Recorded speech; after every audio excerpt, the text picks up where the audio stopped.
जड़ी बूटी दिवस संस्कृत भाषा साहित्य और भारतीय संस्कृति के प्रति गहन अनुराग रखने वाले आचार्य बालकृष्ण जी को आधुनिक विश्व में वैदिक संस्कृति का अग्रदूत कहना कोई अतिशयोक्ति नहीं होगी।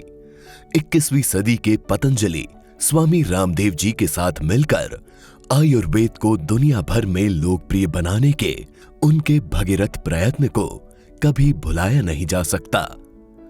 प्रत्येक व्यक्ति को न्यूनतम व्यय पर निरोग बनाने के अपने संकल्प के लिए वे आज भी उतनी ही लगन के साथ अहर्निश प्रयत्नशील हैं जितना कि वो अपने सन्यासी जीवन के आरंभिक काल में थे।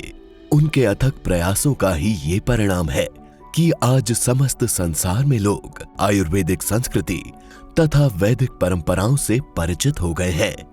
इसलिए परम श्रद्धेय आयुर्वेद मनीषी आचार्य बालकृष्ण जी के जन्म दिवस को प्रत्येक वर्ष जड़ी बूटी दिवस के रूप में मनाया जाता है। करोड़ों लोगों के प्रेरणा स्रोत तथा वैदिक संस्कृति के आस्थावान युवाओं के लिए आदर्श बन चुके आचार्य बालकृष्ण जी के जन्म दिवस के पावन अवसर पर आइए जानते हैं उनके जीवन की अब तक की गाथा। मां भारती के तपःपूत आयुर्वेद मनीषी आचार्य बालकृष्ण जी की सुरुचि बाल्यकाल से ही औषधि एवं आयुर्वेद में रही है। वे आरंभ से ही कुछ ऐसा करना चाहते थे जिससे लोग न्यूनतम खर्च में निरोग हो सकें। गरीब से गरीब व्यक्ति भी कम से कम किसी रोग के कारण धनाभाव में मृत्यु का ग्रास न बनने पाए। इसी उद्देश्य को सामने रखकर उस समय के इस दूरदर्शी युवा ने आयुर्वेदिक औषधियों और जड़ी बूटियों के ज्ञान में निपुणता प्राप्त की। इसी दौरान उनकी भेंट योग ऋषि स्वामी रामदेव जी महाराज से हुई।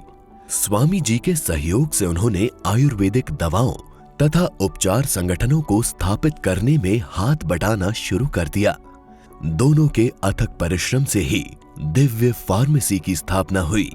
आयुर्वेद के प्रचार प्रसार के साथ साथ आयुर्वेद मनीषी आचार्य बालकृष्ण जी ने सहज ही निरोग बने रहने के लिए लोगों को योग के प्रति जागरूक करने का कार्य भी किया। उन्होंने पतंजलि योगपीठ के आयुर्वेद केंद्र के माध्यम से पारंपरिक आयुर्वेद पद्धति को आगे बढ़ाने का महत्वपूर्ण कार्य किया। परम पूज्य आचार्य बालकृष्ण जी महाराज के अथक प्रयासों से ही वर्ल्ड हर्बल एनसाइक्लोपीडिया का प्रकाशन हो सका। इसमें दुनिया भर में बिखरे पड़े औषधीय पौधों से संबंधित ज्ञान को विभिन्न स्रोतों से संकलित कर एक आवरण के अंतर्गत व्यवस्थित किया गया। इसे दुनिया की 150 से अधिक भाषाओं में प्रकाशित किया गया। स्वामी जी और आचार्य जी के संयुक्त प्रयासों का ही परिणाम है पतंजलि रिसर्च इंस्टीट्यूट। आयुर्वेद की दवाओं पर बार बार ये प्रश्न उठाया जाता रहा है कि ये दवाएं शोध पर आधारित नहीं है। इस इंस्टीट्यूट के माध्यम से आधुनिक व्यवस्थाओं के अनुसार आधुनिक मानदंडों पर आधारित शोध प्रस्तुत कर स्वामी जी और आचार्य जी ने दुनिया के प्रश्नों का निराकरण किया। आज आचार्य जी आयुर्वेद केंद्र पतंजलि योगपीठ के अध्यक्ष भी हैं और लोगों को रोगमुक्त बनाने का निरंतर प्रयास कर रहे हैं।